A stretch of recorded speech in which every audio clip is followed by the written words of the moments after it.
Bienvenidos a este nuevo video del curso de Literatura 2 en este cuarto semestre. Bien, vamos a empezar ya directamente con el tema de la lírica a través del tiempo, pero lo primero que tenemos que entender son algunos aspectos de qué es lo que hace que algo sea lírico, ¿no? Vamos a recordar un poco, incluso ya lo teníamos como tal, pero recordamos que se llama lírica precisamente por los géneros que habíamos marcado, ¿no? E incluso recordamos que también recibe este nombre de texto lírico, pues porque sencillamente se cantaba con un instrumento muy parecido a la guitarra y que entonces tenía 5 cuerdas nada más, ¿no? Entonces, ¿qué es lo que pasa con esas 5 cuerdas? A ese instrumento se le conoce con el nombre de lira y entonces digamos que por esa razón, como se acompañaba con la música, entonces se conoce entonces como texto lírico o bien como poema, ¿no? ¿Qué es lo que sucede? Esto después evoluciona a las 6 cuerdas y entonces ya a partir de ahí se conoce con el nombre de guitarra. Entonces, tal vez por esa razón, cuando te piden que cantes una canción, pues te van a decir que saques la lira. Entonces, digamos que de ahí ya una vez que recordamos, vamos a las características para entender qué onda con esto de la poesía. Lo primero que hay que entender es que sencillamente el ser humano no es un ser que está destinado a la soledad, ¿no? Sino que el ser humano forzosamente existe en la realidad del otro. Por esa razón hay ocasiones en las que una canción nos deja de gustar o nos llega a gustar todavía mucho más. Entonces, ¿qué es lo que pasa? Si estuviéramos totalmente solos, la música no significaría lo mismo que significa en cada momento de la vida. Entonces, ¿qué es lo que pasa? Pues sencillamente existimos porque sencillamente nos relacionamos con el otro. El otro es el que valida mi existencia como tal, porque aunque no queramos, sencillamente existimos para la otra persona, ¿no? Nadie podría ser totalmente egoísta en esta situación y por esa razón digamos que sencillamente vamos a encontrar de que una persona puede existir solamente si se relaciona con la otra persona, ¿no? Obviamente nuestra vida por esa razón se desarrolla en una civilización específica. Estamos determinados por un tiempo y una cultura. Los poemas que leíamos tal vez o que vayamos a leer del romanticismo no nos toquen o no nos gusten. ¿Por qué? Pues porque nuestro marco cultural es diferente. A esto es a lo que nos referimos con una civilización específica. Entonces, ¿por qué el poeta escribe cosas que tal vez ahorita no se comprenden? Porque estuvo determinado por tiempo y cultura totalmente contraria a la nuestra. Por ejemplo, si alguno de ustedes escribió algún poema para la parte de la cuarentena y de este aislamiento que se está viviendo, pues tal vez a las generaciones venideras se queden como, pues, ah, caray, ¿esto qué significa? No me tocó vivirlo, pero de esa manera nos vamos reconociendo, ¿no? Entonces, digamos que por esa razón nosotros crecemos, aun cuando no nos llegue a gustar, sobre el marco de una familia, ¿no? Sobre un sistema económico y un ámbito escolar que sencillamente va a depender de todo este contexto. Ahorita, por ejemplo, ustedes están dependiendo de un ámbito escolar a distancia que puede o no puede gustarnos, pero que sencillamente está marcando nuestra manera de pensar. Entonces, digamos que a partir de aquí se supone que la mejor poesía es aquella que es eterna y universal, o sea que no importa en qué tiempo se haya escrito, a la gente le sigue gustando y la sigue interpretando de una manera normal, o sea que si yo leo un poema que fue escrito hace 200, 300 años, pero me sigue sonando bien, me sigue gustando, me determina de cierta manera mi manera de pensar, pues entonces se vuelve poesía universal, ¿no? Uno de los ejemplos básicos que les recomendaría leer, pues sería, por ejemplo, el Cantar de los Cantares, que está considerado como un texto sagrado, texto bíblico. Obviamente ustedes pueden creer en lo que se les antoje, solamente cito estos textos como fuente literaria, pero es un poema hermoso, o sea, en el cual se está hablando de una relación hombre-mujer, o se puede pensar iglesia-alma, Dios con sus corderos, con sus pastores, o sea, todo este tipo de aspectos, ahí depende de cómo lo veamos, pero sencillamente no le quita la belleza al poema, ¿no? Obviamente hay temas que prevalecen sobre la poesía, el amor, el miedo, la esperanza y pues obviamente la muerte. ¿Por qué razón? Pues porque es la muerte al primer sentimiento, al primer fenómeno, por decirlo de alguna manera, al cual se empieza a escribir poesía, ¿no? ¿A qué me refiero también con esta situación? Pues de que sencillamente son temas que van a estar siempre presentes en las pasiones humanas porque sencillamente estamos marcados por ellos. Ahora bien, ¿qué es lo que pasa? Pues sencillamente entramos directamente. ¿Cómo se llaman a las personas que escriben poemas? Pues sencillamente se les conoce como poetas, ¿no? Obviamente son escritores artísticos, pero son diferentes de los ensayistas o de los periodistas. Entonces, ¿qué es lo que pasa? Sí, todos hablan o utilizan a la palabra escrita, pero el poeta sobresale de todos ellos. O sea, no cualquier persona va a ser poeta, porque el poeta incluso va a estar por encima de los ensayistas o los periodistas, vistos de una manera muy estricta, porque es una situación mucho más acabada, ¿no? El autor o poeta es quien crea el poema, pero ojo con esta palabra, él solo lo crea. No quiere decir que porque él escribió el poema sea él el que está viviendo la situación del poema, ¿no?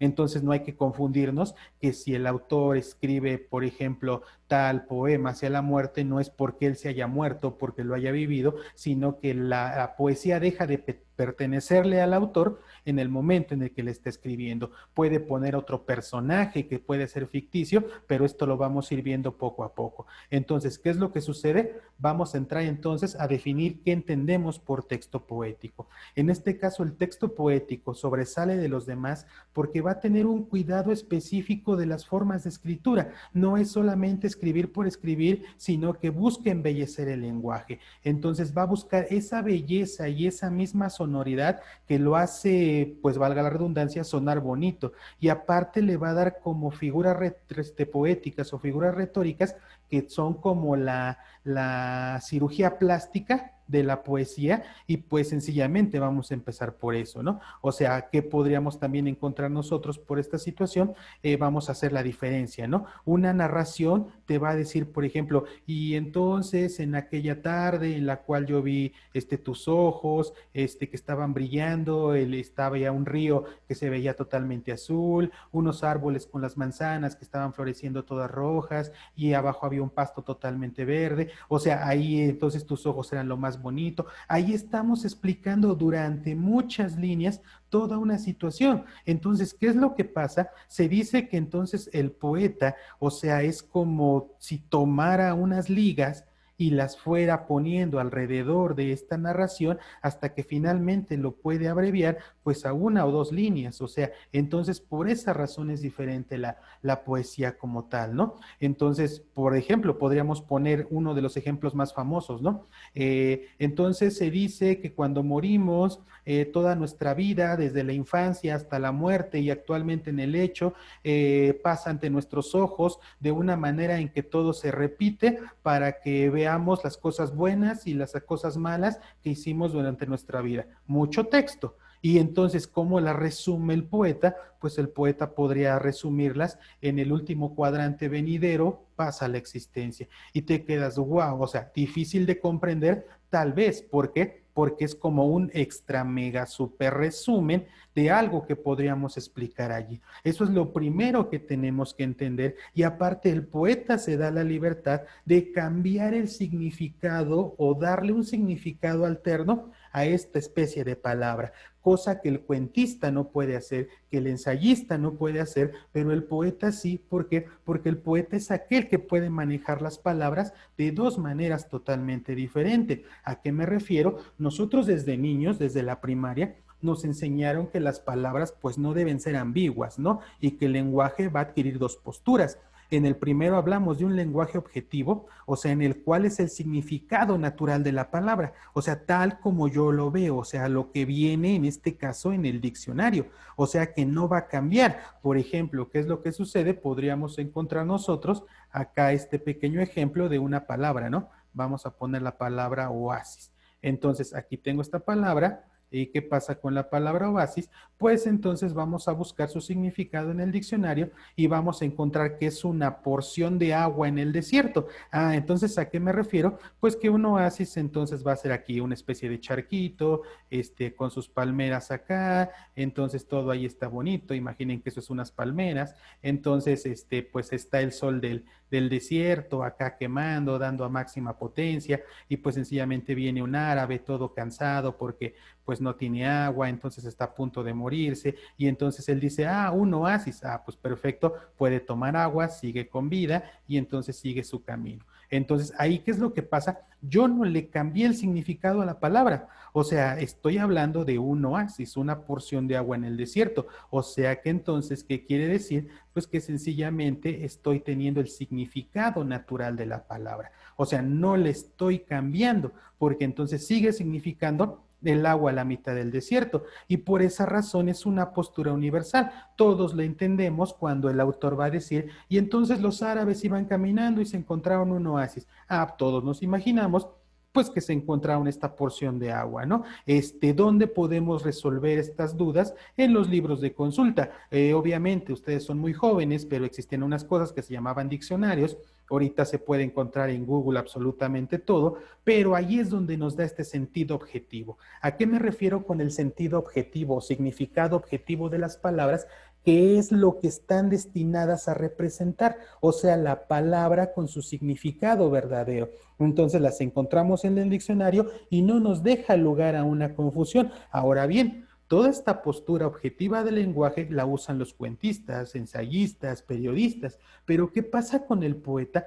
El poeta le puede dar un significado diferente a la palabra y es lo primero que tenemos que entender para entrar a esta situación de la poesía. Y entonces, profesor, ¿cómo se llama cuando el poeta le cambia el significado a las palabras? Pues ahí estamos en el sentido subjetivo, que importa más la visión del sujeto que la visión universal como tal. Entonces puede darle varios significados, puede cambiar según el texto, en un texto significar una cosa, en otro texto significar otra cosa, y por obviamente entran los sentimientos, ¿no? Entonces ahí en la parte sentimental viene la postura personal del poeta como tal. A veces nos puede generar confusión, claro. Por ejemplo, si yo llego con una chamacona y le digo, eres el oasis de mi vida, pues, o sea, le estoy diciendo que está toda aguada porque el oasis es una porción de agua en el desierto. No, no le estoy diciendo eso. Ahí es donde entonces le estoy adquiriendo un significado diferente a la palabra.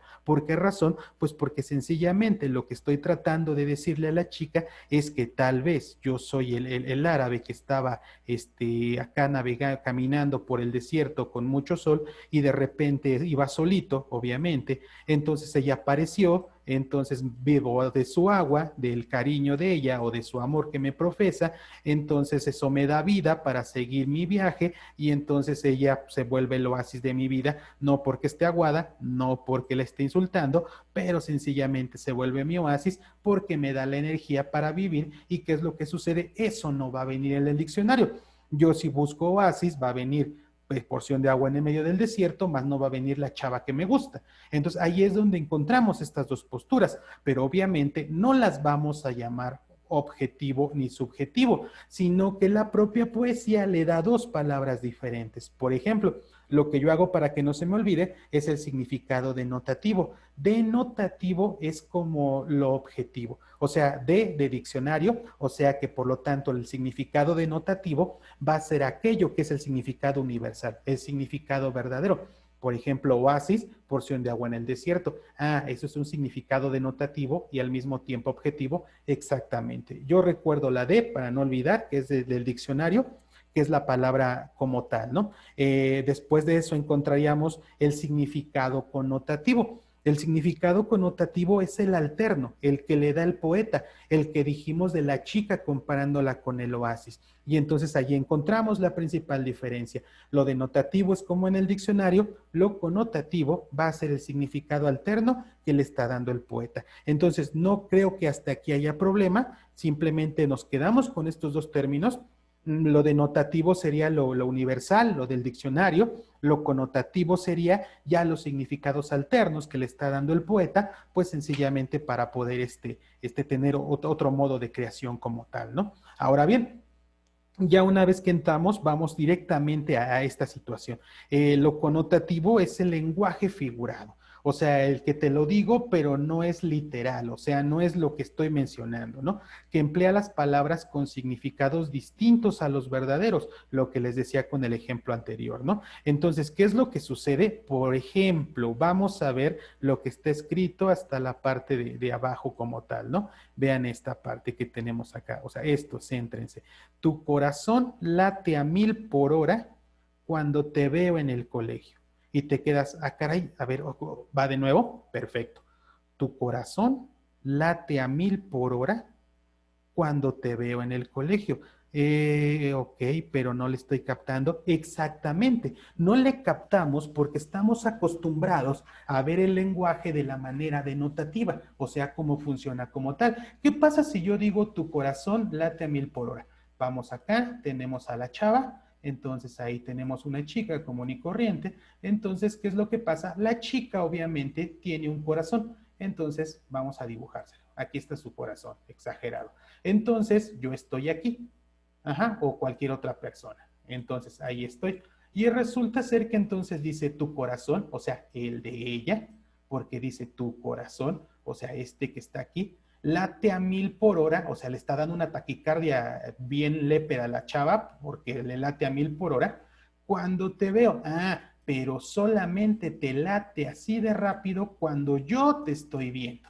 O sea, entonces, ¿qué es lo que sucede? Ah, pero solamente ¿dónde? En el colegio. O sea que si estamos en la escuela y de repente tú vas pasando aún cuando no me veas, ¿qué resulta ser? Que yo te volteo a ver y entonces tu corazón te empieza a dar un paro cardíaco, entonces solamente en el colegio, porque si te veo en el mercado o en la calle, entonces no sientes nada, no se te altera el corazón. Y entonces podríamos, profe, eso no tiene nada de sentido. Exactamente, no tiene nada de sentido porque lo estamos viendo desde un punto de vista denotativo. Aquí lo que tenemos que hacer es pensar de una manera contraria. Ahora, podríamos analizar, podrían ponerle pausa al video y tratar de ver cuál es el significado, que eso sería un ejemplo, bueno, una actividad muy buena. Ustedes pusieran pausa al video y tal vez en la caja de comentarios pusieran el significado y ver si le atinaron como tal, ¿no? Son libres de hacerlo, ya saben. Y pues bueno, ¿no? Si lo hicieron, pues vamos a empezar con esto. ¿Cómo sería el significado aquí, no? ¿Cuál sería?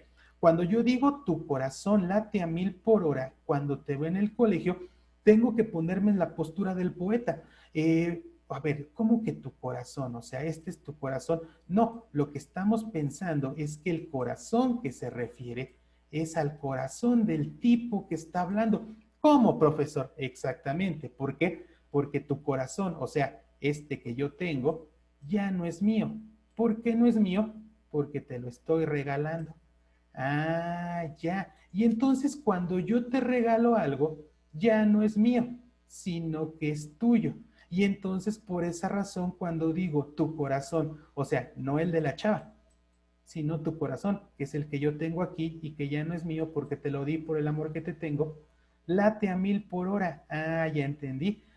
Tu corazón, el que yo tengo pero que no es mío, late demasiado rápido cuando te veo en el colegio y ya le entendimos, aun cuando ella vaya viendo hacia allá y tú la ves a lo lejos, no importa el corazón de ella, que es el tuyo, empieza a latir rápido, pero lo feo de esto, lo triste, es que solamente la ves en el colegio. Entonces, ahí es donde encontramos la diferencia y después de darle toda esta explicación, ya le encontramos sentido. A eso es a lo que me refiero con el aspecto connotativo. Eso es lo que nos está marcando la poesía, un cambio total de significados a palabras comunes. El hecho de nosotros poner tu corazón late a 1000 por hora, pues sencillamente nos lleva una explicación totalmente larga para poder entenderle a esta situación de la poesía como tal, ¿no? Ahora bien, vamos a pasar a lo que se me hace un poquito aquí de complicación porque vamos a hablar de una vez que entendimos cómo el lenguaje se define por denotación y connotación, iríamos a quién lo está empleando. Hay un tema que se conoce como sujeto o hablante lírico. ¿Quién es el sujeto o el hablante lírico? Vamos a empezar parte por parte. Cada vez que nosotros leemos un poema, identificamos al emisor y al receptor, es decir, quién me está dando el mensaje y quién lo está recibiendo. Entonces, si yo le hablo a Luis, entonces el emisor soy yo, Luis es el receptor. Entonces, de esa manera es como lo llevamos. Ah, entonces cuando leo un poema, yo sé que yo soy el receptor.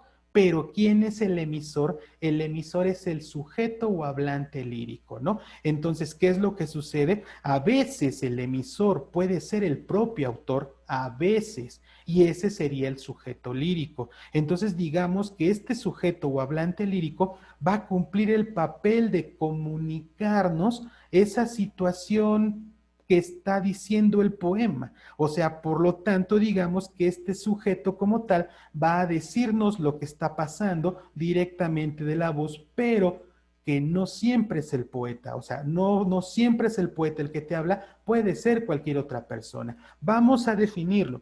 El hablante lírico es un ser que no existe como tal. Ah, caray, ¿cómo que no existe como tal? Sí, porque puede ser ficticio, puede ser real, puede ser otra cosa, ¿no? Es un ente de ficción. A ver, profesor, primero dígame qué cosa es un ente. Un ente es lo que puede o no puede existir. No, pues ya me confundió más. Ok, vamos a ver esto. El que es creado por el poeta. Perfecto, vamos entonces a tratar de explicarlo. Para que nos quede claro, vamos a imaginar una situación tan común y gastada como un simple beso. Entonces ahí está. Yo creo que absolutamente todos han recibido un beso. Si dicen que no, pues sería difícil de creer, pero pues por lo menos un beso de su mamá cuando se despiden, de alguien más, de su abuelita, pero pues bueno, ya nos estamos desviando del tema. ¿Cómo entendemos al hablante lírico? Bien, perfecto. El hablante lírico nos dice que es un ser que no existe. Vamos a suponer entonces que esta pequeña curva como tal, o esta bola que aquí estoy dibujando, es el beso del chavo. A ver, ahí está. Ahí, listo. Es el beso que tiene destinado para ella, la chica. La chica también tiene un beso, que es esta otra bola. Ahora, ¿qué es lo que resulta? Este beso que yo tengo aquí, es solamente se lo puedo dar a ella. Y ella es la única que puede recibir este beso, así como yo soy el único que puede recibir el beso que ella me tiene destinado. Ah, ok, ¿qué pasa, profesor? Entonces, si viene otra chamacona por acá y entonces le doy de besos a ella, pues sencillamente le darías otro tipo de besos, pero no el que tienes destinado para ella. Entonces, ¿qué es lo que sucede? Se acercan, vamos a suponer, se van acercando, esto se va acercando, y entonces resulta ser que ya están casi por tocarse los dos besos del chavo y de la chica. Y entonces, ¿qué es lo que sucede? Hasta ese momento no hay nada creado. O sea, no hay nada como tal. ¿Por qué? Porque a cada quien le corresponde su beso, ¿no? Entonces, el hablante lírico es como este beso. Es un ser que no existe como tal. ¿Por qué? Porque no va a existir hasta que el poeta lo cree. Y entonces, ¿qué es lo que sucede? Pasa lo mismo acá, ¿no? Entonces, ¿qué es lo que sucede? Aquí todavía la chica, supongamos que están a milímetros ya de tocar sus labios, o sea, ya para poder darse el beso, entonces todavía hay una pequeña oportunidad en que la chava se quite y entonces el otro tipo se vaya igual y entonces no se logra el beso. Pero ¿qué es lo que sucede? Vamos a hacerlo de este lado. Si finalmente chocan los dos y se dan un beso, pues sencillamente el beso que yo le di deja de pertenecerme. El beso que ella me dio deja de pertenecerme y se vuelve uno solo que ninguno de los dos va a poder reclamar, porque sería ridículo decirle, regrésame el beso que te di, porque en el momento que le diste el beso dejó de ser tuyo. Y en el momento en el que ella te dio el beso, dejó de ser tuyo, de suyo también, y se forma uno nuevo que ambos no pueden reclamar. Lo mismo pasa con la poesía. ¿Por qué razón? Porque el hablante lírico, al igual que el beso, puede ser un ser que no existe como tal. Yo puedo haberte imaginado darte unos besos, pero no. Puede ser un ente de ficción, o sea, puede ser o no puede ser real, pero sencillamente está ahí creado, ¿no? ¿Y quién es el que crea estos besos? Pues sencillamente el poeta. Y entonces, ¿qué es lo que entendemos por el hablante lírico? Que al igual que los besos, puede ser creado de cualquier situación. Vámonos a los ejemplos directamente para poder entenderlos, ¿no? Vamos, aquí tenemos, por ejemplo, en este caso, los primeros versos, estos de acá, chequen. Yo no quiero que a mi niña golondrina me la vuelva. Y te quedas, no juegues, sensei. O sea, habiendo un montón de poesía y me pone una aburrida, vamos a entenderla. Yo no quiero que a mi niña golondrina me la vuelvan. ¿Recuerdan lo que les dije al principio? Que todos estamos determinados por el contexto histórico y cultural que vivimos, Pasa lo mismo en esta situación. ¿Por qué? Porque entonces lo que yo estoy diciendo, yo no quiero que a mi niña golondrina me la vuelvan, tengo que entender el contexto que hay de esta situación. ¿Por qué? Porque digamos que este poeta, pequeños versos fueron escritos por un poeta sexo masculino, Rafael Alberti, en la Guerra Española, en la cual digamos que a las niñas que se robaban los del gobierno, bueno, los del ejército, aparecían muertas en otros lugares y como se decía que las golondrinas no regresan a casa o no hacen su nido, entonces era algo peligroso. Entonces, si a ti te decían que a tu hija se volvió golondrina es porque iba a aparecer muerta, desapareció y se la llevaban y te quedas, ah, no, mano, o sea, yo no quiero que a mi niña golondrina me la vuelvan. Entonces, ¿qué es lo que sucede? Ahí es donde ya entendemos qué significa el poema. Y entonces, ¿qué es lo que pasa? Podríamos decir, ah, pues fácil, ¿quién está hablando en ese poema? Pues, profesor, me acaba de decir que es Rafael Alberti, entonces él es el hablante lírico. Yo les diría, no, no es el hablante lírico. Para empezar, Rafael Alberti no tuvo hijos. Ay, entonces, ¿cómo lo hizo? Exactamente, aquí encontramos la explicación del beso. Puede o no puede existir, pero en este caso se materializa cuando el poeta elige las palabras. ¿Quién es el hablante lírico de yo no quiero que a mi niña golondrina me la vuelvan? Sencillamente una madre de familia. No sé si la madre existe, no sé si fue real, pero en el momento en que el poeta la pone en su poesía, se vuelve real como ese ente de ficción que mencionamos en la definición anterior. Entonces, el hablante lírico es una madre, no es Rafael Alberti. Esa es la parte que tal vez puede ser un poquito complicado. Vamos al siguiente ejemplo. Madre, cuando sea grande, ay, qué mozo el que tendrás. O sea, mamá, cuando yo crezca voy a estar bien guapote. ¿Qué es lo que está diciendo? ¿Quién es el hablante lírico? No puede ser una mamá porque no es la que está hablando, sino que es un hijo. O sea, un hijo cualquiera. No sabemos si un hijo pequeño, bueno, tal vez sí, porque está diciendo cuando sea grande, pero es un hijo el que está hablando, no es el poeta. Entonces, profesor, nunca habla el poeta. A veces habla el poeta, es fácil distinguirlo, pero la mayoría de veces es un ente de ficción creado por el poeta, un ente que puede o no puede existir. En este caso es un hijo. Hay situaciones extremas, claro. Veamos el siguiente. Señora, dicen que donde mi madre dicen, dijeron el agua y el viento, dicen que vieron al guerrillero. Una situación que se estuvo publicando con lo del ejército zapatista. Señora, que si en este caso en un dialecto significaba como mentira, dicen que donde mi madre dicen, o sea, donde yo nací, mi madre dicen, dijeron el agua y el viento, tanto por el mar como por la tierra, dicen que vieron al guerrillero, o sea, ya no se puede detener la revolución. Y aquí, ¿quién está hablando? Ah, pues no puede ser una mamá, porque me está diciendo a la propia madre, no puede ser un hijo, exactamente, aquí es lo que estamos diciendo. Aquí, en esta situación como tal, lo que nosotros estamos encontrando es que el hablante lírico es una voz que sabe lo que ocurrirá. O sea, profesor, que no solamente puede ser una madre, un hijo, una hija, una monja, un sacerdote, no, no, no, puede ser incluso una voz, una sola voz que sabe lo que ocurrirá. Entonces, ¿cómo le encuentro para la situación de los ejemplos del examen? Pues sencillamente la parte importante es leerlo y de esa manera saber entonces a qué me estoy refiriendo con este tipo de aspectos como tal, ¿no? El hablante lírico hay que tenerlo en cuenta entonces desde este punto de vista para que quede claro. Por ejemplo, vamos a los ejercicios.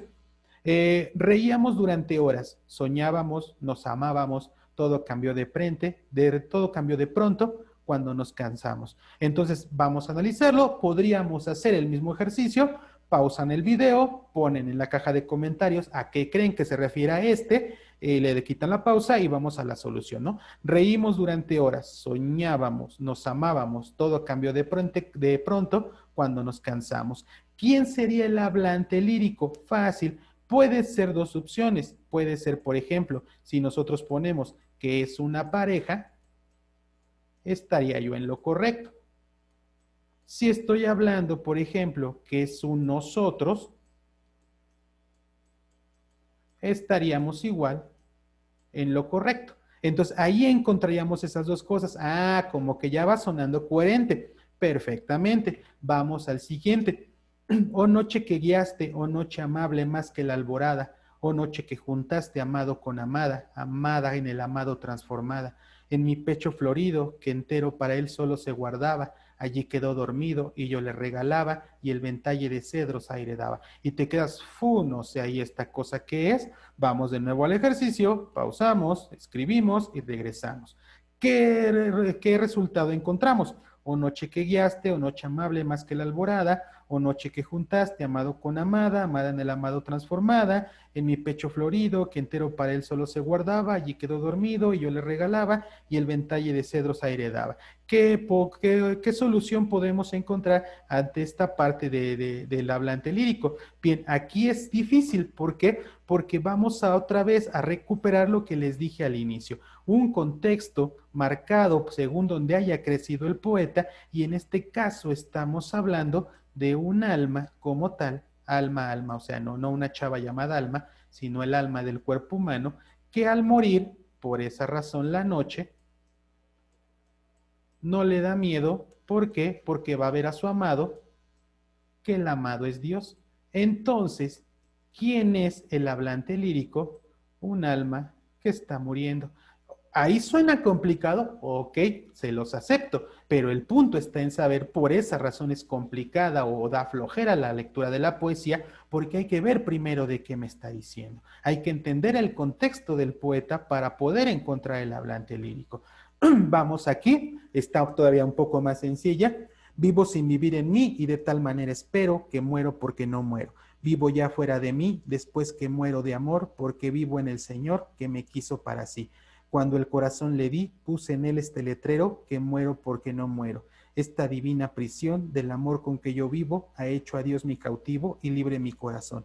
Y causa en mí tal pasión ver a Dios mi prisionero que muero porque no muero. Aquí ¿dónde está la clave? La clave está perfectamente aquí.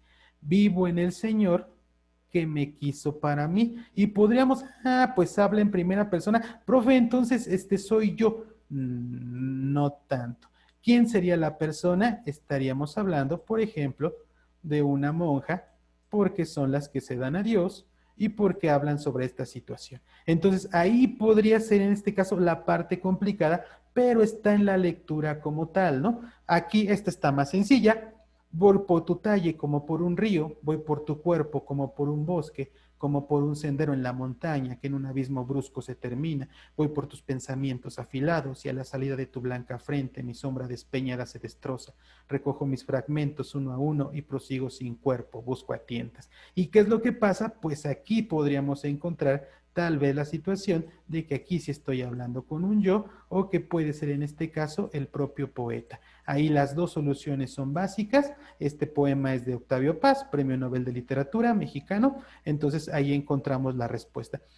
Como ven, no es complicado. Solamente el hecho lo va determinando la propia lectura como tal, pero digamos que pasamos a esta siguiente situación, ¿no? Que nosotros vamos a encontrar entonces como la diferencia entre poema y poesía. Ok, vamos a tratar de explicarlo de esta manera.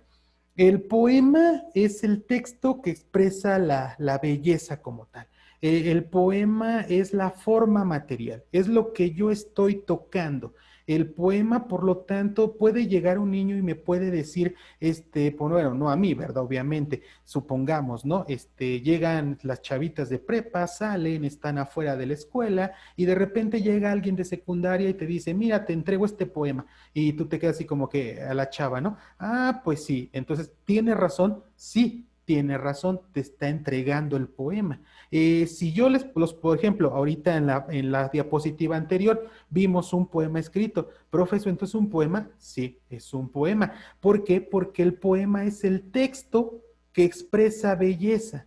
El poema es la forma audible. Si yo me pongo a decir ahorita, yo soñé que en otro estado más lisonjero me vi, ¿qué es la vida? O sea, ahí estaría yo haciendo un poema, porque ustedes lo están escuchando. El poema puede ser tanto escrito en prosa como en verso. Y si queremos la definición elegante, el poema es el contexto lingüístico, o sea, todo esto que estamos viendo, en el cual el lenguaje en su conjunto de significado y significante, o sea, de una palabra, como materia artística alcanza una nueva dimensión formal. ¿Suena complicado? No. ¿Qué es lo que pasa? Estamos hablando, por lo tanto, que el poema es el continente. El poema es como esta parte tangible, así como cuando se hablan de software y hardware, creo que el hardware es lo que se puede tocar, entonces el poema sería la parte tangible, ¿no? Por esa razón tendríamos como el continente. Tal vez podemos entenderlo ahorita con la poesía.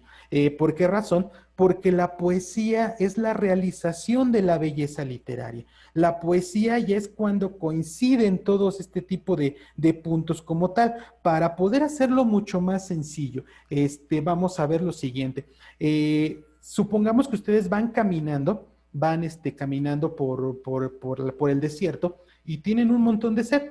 De repente llegan, ven una casa, tocan la puerta y entonces la puerta abre una señora y les dicen a ustedes, oiga, ¿no tendrá agua que me pueda regalar? Y la señora, a ver, permíteme. Sale la señora y entonces les da un vaso de cristal cortado con incrustaciones de oro, perlas, diamantes, y les dice, pues no tengo, pero te doy este vaso. ¿Les quita la sed? Obvio que no. Ese es el poema, lo que lo lleva. Ahora bien, el continente. Va a misma situación, van caminando por el desierto, ven la casa, tocan, señora, no tiene agua, permítame, y entonces les trae un conito de cartón con agua fría. Ustedes se la toman, les quita la sed, por supuesto que sí, eso es la poesía. El vaso es el poema, la poesía es el agua. Ahí encontramos la diferencia. El chavito llega con la hoja, te traigo este poema, correcto, pero es muy diferente que esa hoja de poema pase a poesía. Entonces, ¿qué sucede? Si el chavito les dice, por ejemplo, les entrega algo que sea de las clásicas de secundaria, ¿no? Me gusta la Pepsi, me gusta la Coca, pero más me gusta un beso de tu boca. Pues ahorita las chavas que te están escuchando esta clase se están riendo porque tal vez les pasó. ¿Y por qué nos causa risa? Pues porque sencillamente no va a ser poesía, no me causa el efecto del agua fresca que estoy buscando en las palabras.